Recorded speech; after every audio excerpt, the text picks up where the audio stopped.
এবারকার পরিবেশটা কেমন দেখলেন, আপনার কাছে কেমন মনে হয়? পরিবেশ ভালো মনে হচ্ছে। আপনারা তরুণ যারা ভোট দিলেন, আসলে যারাই আসুক তাদের কাছে প্রত্যাশা থাকবে কি?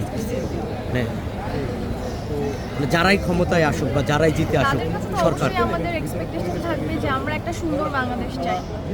তো দেশের সার্বিক উন্নয়ন যেন হয় এবং অবশ্যই জনগণের কথা, আমাদের কথা ভেবেই যেন সব ডিসিশন নেওয়া হয় এবং আমাদের জন্য দেশের নিরাপত্তা যা যা কিছু আছে সব কিছু যেন সার্বিক উন্নয়ন আসে আমরা চাই।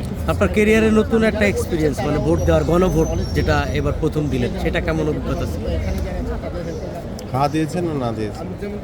এটা তো বলবো না, এটা তো আমি সিলেই দিয়েছি, যেটা দিয়েছে আমি দিয়েছি। কোন বিবেচনায় প্রার্থীকে ভোট দিলেন? আসলে আপনার বিবেচনা কি ছিল, যেখানে সিল মারছেন কোন বিষয়গুলো মাথায় রেখে আসলে সিলটা মারছেন? যারাই এখান থেকে দুজন প্রার্থী আমার মনে হয় দুজনই, তারপরেও ওভারঅল আমার যাকে ভালো মনে হয়েছে সেভাবেই কি মনে হয় আপনার ভোটে কি প্রধানমন্ত্রী হবে? এটা তো আসলে বলা খুব ডিফিকাল্ট। শেষ পর্যন্ত আশা তো আছে, আশা যেহেতু কি? ভোট দিচ্ছেন আশা তো আছে।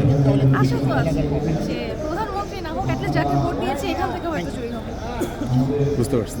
মানে প্রার্থী দেখে ভোট দেওয়া উচিত আমার কাছে মনে হয়। আচ্ছা আপু কোথা থেকে এসেছিলেন সেটা বলছেন, আপনার নামটা?